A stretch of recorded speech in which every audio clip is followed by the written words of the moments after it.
বাংলাদেশে আমাদেরকে মোকাবেলা করা এতটা সহজ হবে না, কারণ আমরা যতটা সহজে আল্লাহর দ্বীনের জন্য রক্ত দিতে পারি আর কেউ এতটা সহজে রক্ত দিতে পারে না। আমরা রক্ত দিয়ে শাপলা চত্বর রঞ্জিত করেছি, আমরা রক্ত দিয়ে হাটহাজারী রঞ্জিত করেছি, আমরা রক্ত দিয়ে শহীদ বাড়িয়ে তৈরি করেছি। টেকনাফ থেকে তেতুলিয়া আমরা যে পরিমাণ রক্ত দিয়েছি ফ্যাসিবাদের মোকাবেলায় আর কেউ এতটা রক্ত দেয় নাই।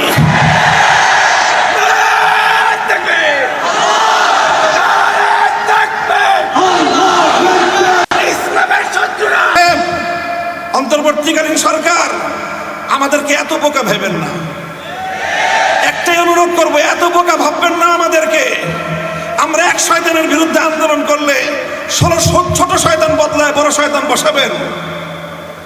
আপনারা শিক্ষা ব্যবস্থায় ধর্ম রিলেটেড বিষয়গুলোকে সাব্যস্ত করার জন্য আপনাদের তত্ত্বাবধায়ক সরকারে একজন ধর্ম উপদেষ্টা আমাদের আলেম সমাজের থেকে প্রতিনিধিত্ব করতেছেন, ডক্টর আফম খালিদ সাহেব।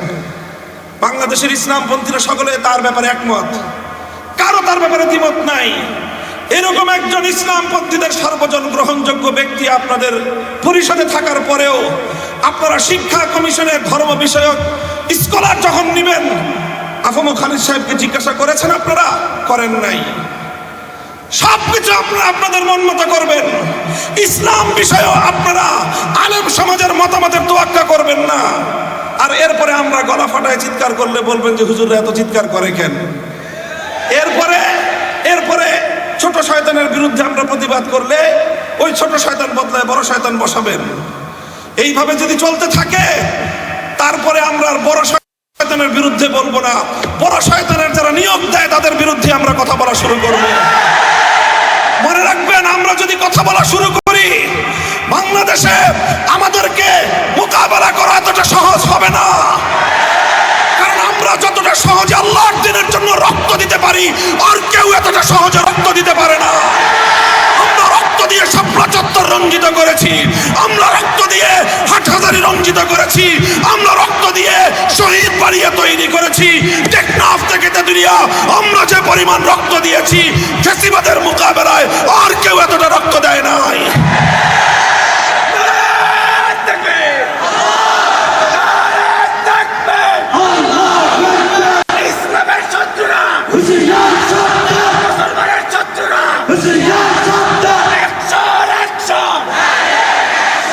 ইসলাম কেন্দ্রিক সমস্যাগুলো সমাধানের জন্য যদি রক্ত দেওয়াই হয় একমাত্র পথ, মনে রাখবেন আমাদের কাছে এত রক্ত আছে, রক্ত নিয়ে আপনাদের পিপাসা নিবারণ হবে না।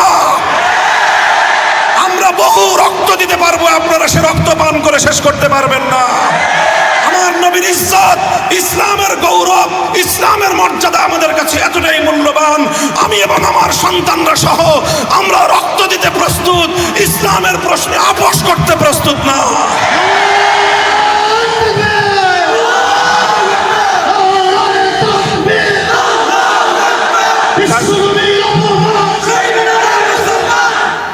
আমাদের খুব বিনীত অনুরোধ থাকবে, নিবেদন থাকবে, শিক্ষা ব্যবস্থা হোক, আইন সংস্কারের ক্ষেত্রে হোক, বিশেষ করে এই দুটো জায়গার কথা আমি উল্লেখ করলাম।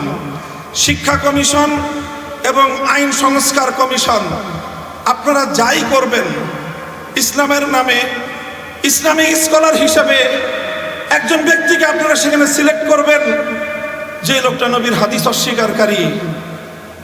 এই ধরনের তামাশা আমাদের সাথে করবেন? আপনারা কি মনে করতেছেন যে তামাশা করে আমাদেরকে আপনারা লাজবাব করে দিবেন? মনে রেখেন, আমাদের পিঠ যদি দেয়ালে ঠেকে যায় তখন আমরা যে প্রতিক্রিয়া দেখাবো ওই প্রতিক্রিয়া সামাল দেওয়ার শক্তি না বাংলাদেশের আছে, না ভারতের আছে, না আমেরিকার আছে। কারণ আমরা জীবন মৃত্যুর পরোয়া করি না যখন আমার নবীর ইজ্জত এবং আমার নবীর আনিত দ্বীন ইসলামের স্বার্থের প্রশ্ন এসে দাঁড়ায়।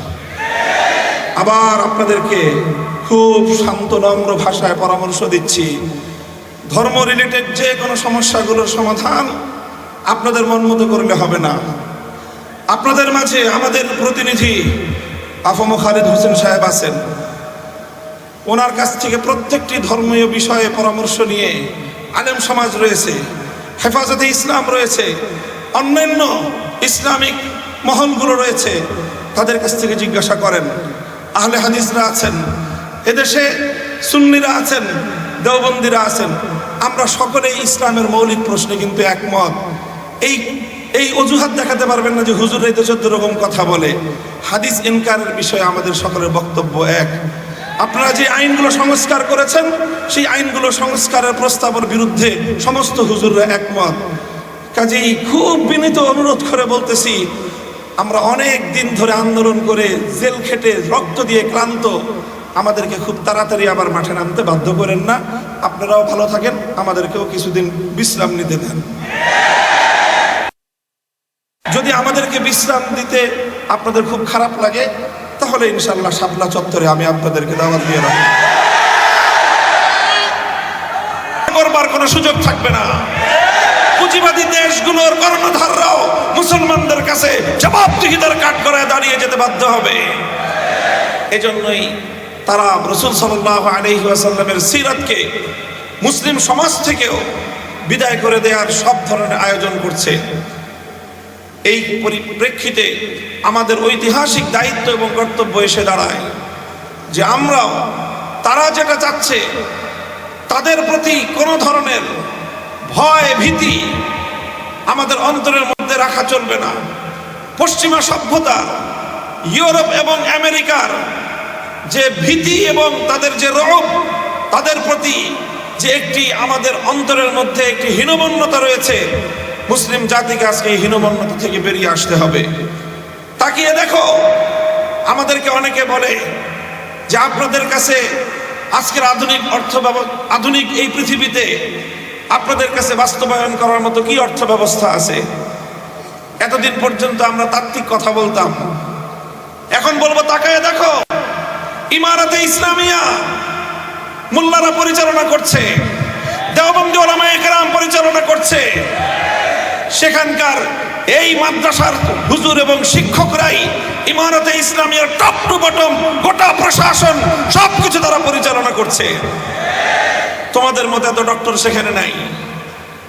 তাকায় দেখো আজকে তোমার বাংলাদেশের, আমি ডক্টর ইউনূস সাহেবকে অ্যাড্রেস করে বলি, আপনার বাংলাদেশের অর্থনীতির গতি দেখেন, প্রবৃদ্ধির তুলনা করেন ইমারতে ইসলামিয়ার অর্থ ব্যবস্থার সঙ্গে, মাথা হেট হয়ে আসবে, লজ্জায় মাথা নিচু হয়ে আসবে আপনাদের। আজ ইমারতে ইসলামিয়া সারা পৃথিবীতে অর্থনৈতিক প্রবৃদ্ধির রোল মডেল হিসেবে সারা দুনিয়ার সামনে আদর্শ স্থাপন করেছে, এবং এটা হয়েছে শুধুমাত্র মুহাম্মদ আরবি সাল্লাল্লাহু আলাইহি ওয়াসাল্লাম প্রণীত অর্থনীতির নীতিগুলো ফল অনুসরণ করার বদৌলতে।